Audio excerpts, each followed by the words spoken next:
Assalamualaikum warahmatullahi wabarakatuh. Hai, apa kabar hari ini? Semoga kita senantiasa sehat selalu. Kali ini kita ditemani oleh Robo yang akan menjelaskan mengenai hasil belajar dan tips menghadapi ujian. Halo, saya Robo.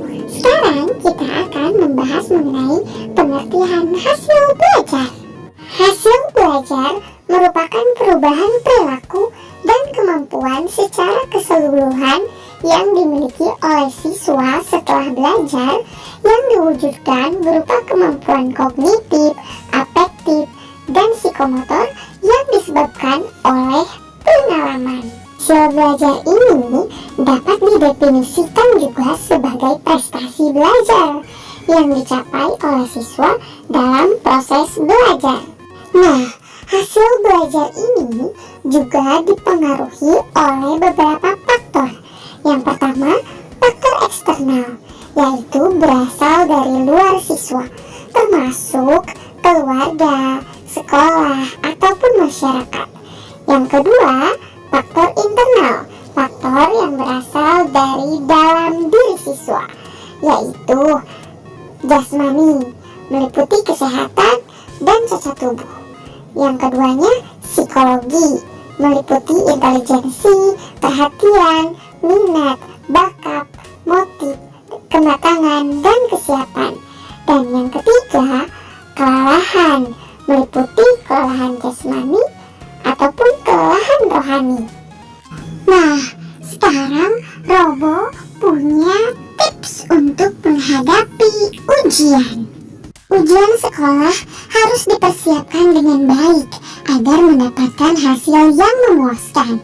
Maka dari itu, persiapan untuk menghadapi ujian sangat diperlukan. Yang pertama, berdoa dan meminta restu orang tua. Berdoa itu penting, dan mintalah restu kepada orang tua agar dilancarkan menghadapi ujian. Yang kedua, menjaga kesehatan. Banyak di antara kita yang lupa waktu untuk beristirahat. Padahal, salah satu persiapan yang baik sebelum mengerjakan ujian adalah istirahat, yaitu mengistirahatkan otak dan tubuh. Yang ketiga, persiapan mental.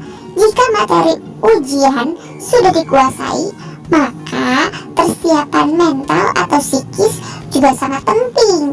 Kurangnya persiapan mental akan menyebabkan ketidakpercayaan diri saat ujian. Yang keempat, memilih waktu belajar. Waktu belajar yang paling pas adalah pada saat tubuh masih segar. Biasanya pagi hari, waktu yang tepat untuk berkonsentrasi penuh. Selain memilih waktu belajar yang tepat, juga harus direncanakan ya durasi belajar yang struktur. Nah, yang kelima, belajar untuk materi yang diujikan. Buatlah target, minimal membaca materi baru 2 kali dalam sehari, serta mengulang materi yang sudah dipelajari minimal 1 kali dalam sehari. Adanya target tersebut dapat membantu kita memahami materi yang akan diujikan. Yang keenam, menciptakan suasana belajar yang nyaman. Jadi, kita harus menciptakan suasana belajar yang nyaman agar tidak mengganggu konsentrasi.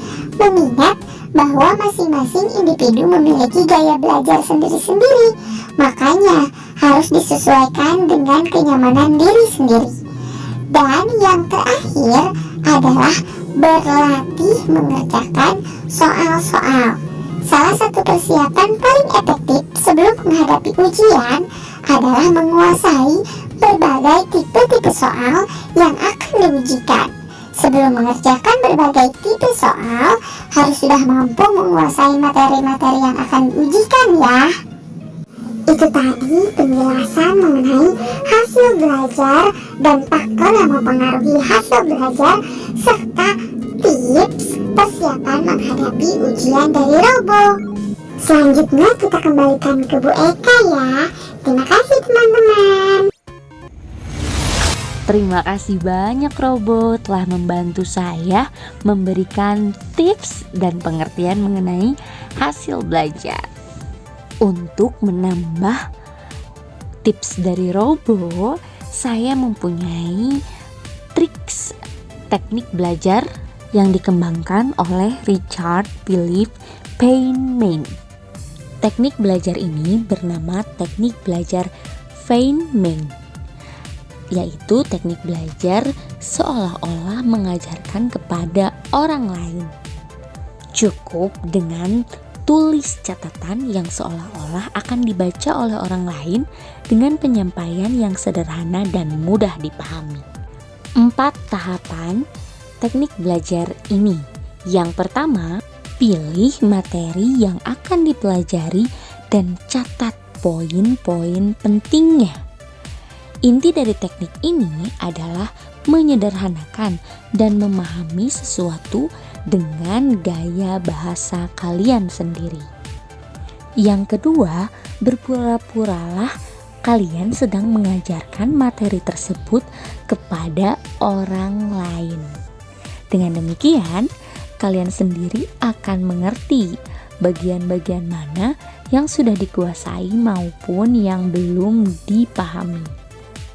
Yang ketiga, buka lagi buku rujukannya, baca lagi materinya, hingga kalian bisa benar-benar menjelaskan hal tersebut dengan sederhana. Yang terakhir, gunakan analogi untuk menghubungkan konsep yang sedang kalian pelajari dengan hal-hal yang sudah diketahui sebelumnya. Jadi, menghubungkan sebuah informasi yang baru kalian dapatkan dengan informasi yang sudah tersimpan di memori kalian atau terkait dengan keseharian kalian. Nah, itu tadi teknik belajar Feynman. Nah, selesai sudah deh perjumpaan kita hari ini. Semoga kalian bisa menerapkan tips dan trik yang tadi ya. Terima kasih dan sampai jumpa di BK Sahabat Siswa selanjutnya. Jangan lupa subscribe.